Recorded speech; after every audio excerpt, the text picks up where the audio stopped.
Hello again. It's been a while, hasn't it? Welcome to Convos and Concoctions. Haven't heard that in a long time. Convos and Concoctions. I'm sorry I haven't been doing these videos lately. It's just that, see, New York has slowly but surely been opening up a little bit. So I've been drinking at home less, which is kind of like a good thing, I guess. But yeah, I've been more so doing edibles and maybe having my crown apple on the rocks and stuff. So I haven't been really feeling like doing actual like cocktailing, you know? Yeah, that's how it goes. Anywho, yeah, like I had some stuff lying around. Someone mentioned to me, Chris, where are your drink videos? So I was just like, okay, let me just get one out the way. This is an easy cocktail that I love doing, and these limes about to go bad, so I really do need to use them now. Anywho, I'm gonna make one of my favorite drinks with vodka. It's called a Gimlet. Now, Gimlet is just like a classic cocktail. It's super easy. You can make it with vodka or gin. And usually I get this cocktail, I'm at like a bar where, you know, I don't really trust the bartender or what they make. And so this is something simple that you can't fuck up. Now, if they do fuck this drink up, then leave immediately. Classic Gimlet, you usually do vodka or gin, simple syrup, and fresh lime juice. Now I'm gonna start with my limes, and y'all should have this, you know, like a juicer, a lime squeezer, lemon squeezer, a juice squeezer. Yeah, you should have this in your household if you like to make drinks. Please get one. It's very cheap on Amazon. I think this was about $8. Let me cut these limes down the middle. I love my table. Thank you again, Andrea, if you're watching. Yeah, one of my supporters donated this table to me. I'm just so grateful. I used to do these, let me see, on top of like one of my microwave stands that I used to eat my food on and put it on top of my luggage. Yeah, that's how bad it was. Nigga rig. I'm gonna use these limes, make sure I get the juice out. Hopefully it doesn't go in my face. I don't like things going in my face. Now this is the problem with limes. Like, you can buy like maybe 10 limes and you're only gonna get so much juice out of it. It's almost like the equivalent of sauteing spinach, where you put all that shit in the pan and then you get like a little bit after you finish cooking it down. Because these are some big juicy ass lemons and I'm not getting that much out of it. So yeah, today is Tuesday, July 21st. My birthday is in 8 days. I'm a little excited. I might be going somewhere hot, even though it's already hot, but I might go somewhere hotter. We shall see. I'm gonna be 35. Ugh. Yeah, I decided to squeeze the juice in front of y'all just so y'all can just see how much lime juice you can get out of 2 limes. Just imagine if you're like having a huge party for people, you're gonna have to get a case of limes if you're making margaritas. Like, you can only use fresh lime juice for margaritas. Do not use that Rosa lime shit. I will knock the batch over in front of you. All right, so I got my lime juice. This is all I got from 2 big ass limes. That's usually normally how it is. Anywho, let me start. Get your vodka. Like I said, it don't gotta be something fancy like Belvedere, Grey Goose. Svedka does the trick. Honestly, people say they can tell the difference between, you know, what vodka they're tasting. No, you can't. Unless it's like something like real cheap paint thinner type shit, and you're comparing it to like Kettle One or something, of course you're gonna know which one it is. But if you're doing Kettle One, Absolute, Tito's, that shit all tastes the same. All right, so you're gonna do 2 ounces of vodka. This is your jigger. The top part is 2 ounces, the bottom part is 1 ounce.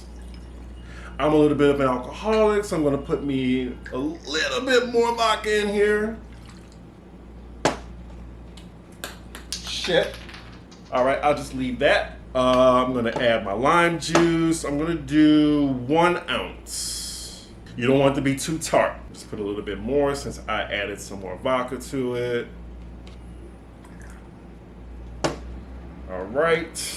And the simple syrup, you know that I use this a lot to like kind of edit my cocktails on sweetness and tartness. If a cocktail is too tart, then you can add some more simple to it to balance it out.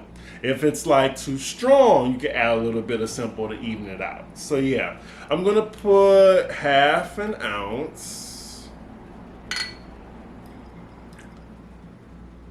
And don't be afraid to edit your cocktail afterward, you know, like balance really is what you're going for. You're not going for a strong cocktail all the time. I was thinking, should I make a Long Island iced tea on here? But I was just like, I hate that drink.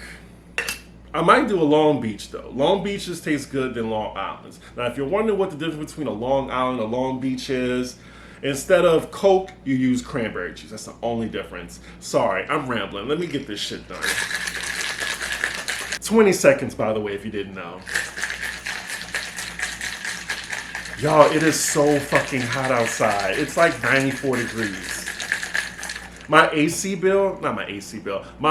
bill was $269. Oh, God. Alrighty. We love a nice foggy color. All right. Okay. Now let's taste it.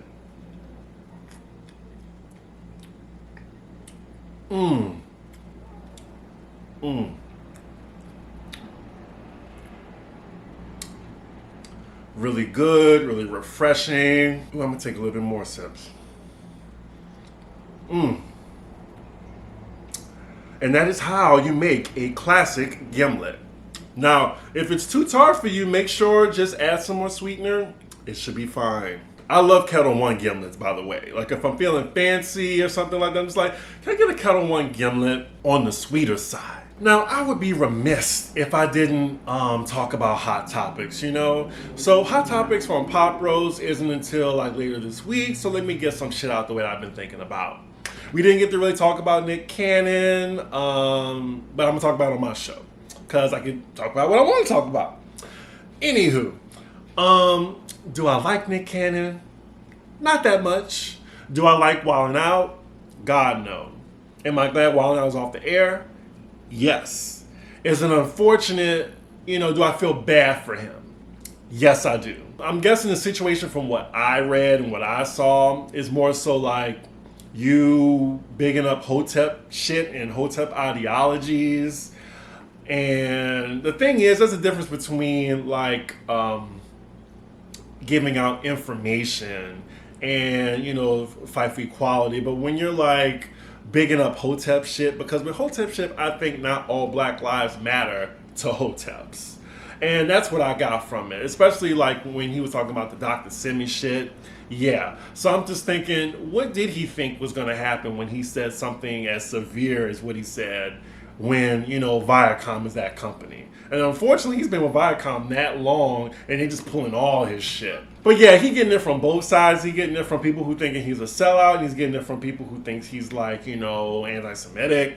So yeah, that's a shitty situation to be in. I feel bad for him, and especially those tweets that he's been going out. Maybe he just needs to take a break, and maybe he just needs to reflect.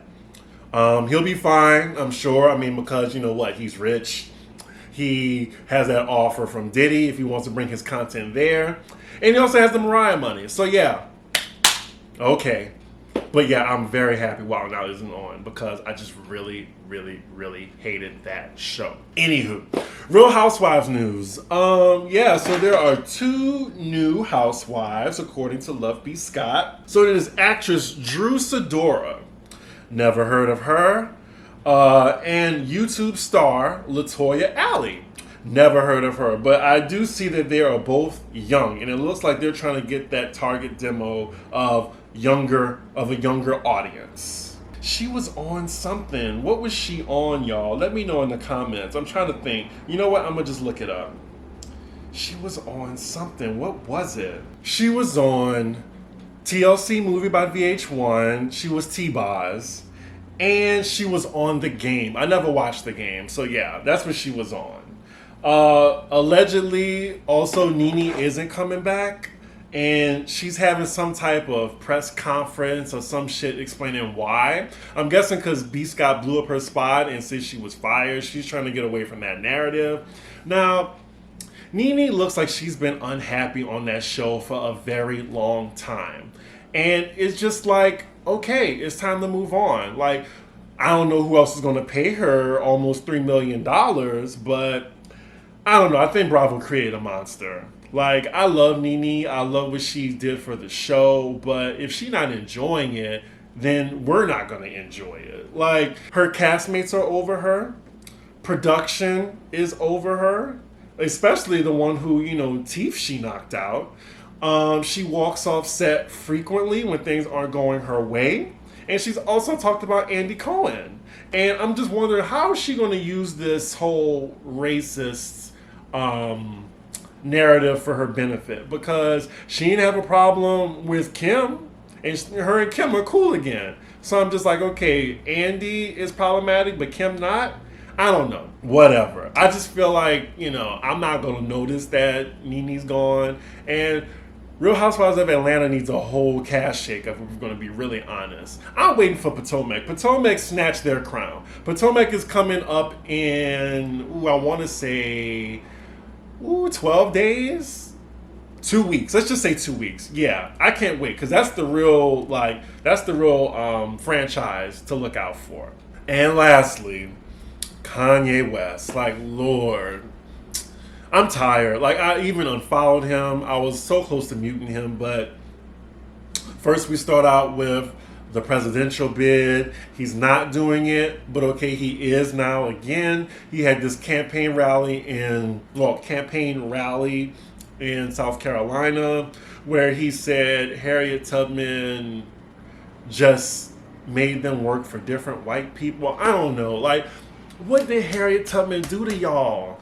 Like, why does she keep coming up in conversations? Let that woman rest. I hope she haunts Kanye. I hope she haunts Nicki. Just people who bringing her name up. Why? I don't know. He also, broke down on stage. And then, apparently his tweets last night was just off the chain. Apparently Chris and Kim are, trying to, get him committed. Rightfully so. I don't know, and then he, after all this, after that breakdown, after the insane tweets, buy my album, it's coming out July 24th. Now, see, I don't know, I'm just tired of the enabling.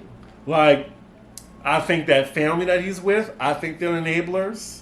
I know it's hard to control a billionaire that's bipolar, fine, but at some point, an intervention needs to be made. And when he said he was running for president, Kim retweeted him and said, something along the lines of encouraging him. So I blame them just as much as I blame Kanye. And I think the narrative that's bothering me so much is this man was already crazy. Well, I don't want to say crazy. This man was already the way he is when he was with Amber. So I can't really blame Kim too much, but my main point is he was an asshole. He is a narcissist, and he's been a coon that just so happens to be bipolar. He is not those things because he's bipolar. He just so happens to be bipolar, but he's still a coon, he's still an asshole, and he's still a narcissist. So can we just stop saying please, Kanye, he's going through this. Yes, it is sad, but let's not put that on being bipolar. Please. There's a lot of people suffering with bipolar who aren't assholes, who aren't narcissists because of being bipolar. I just want to get that out the way. It's just annoying me. His fans are the true enablers. I just gotta say that. I need a drink. So, those are the hot topics that I just wanted to touch on right quick. Enjoy your vodka Gimlet. Let me know if you like gin. Let me know how that tastes, because I just can't do gin. Can't do it. Hopefully you enjoyed Conveauxs and Concoctions. I miss saying that so much. But yeah, comment, and subscribe. I'm going to try to come out with some more videos this week because, my birthday is coming up. So yeah, donate to the channel if you like, or just donate to me for my birthday. Anywho, I will see y'all soon. Have a good day.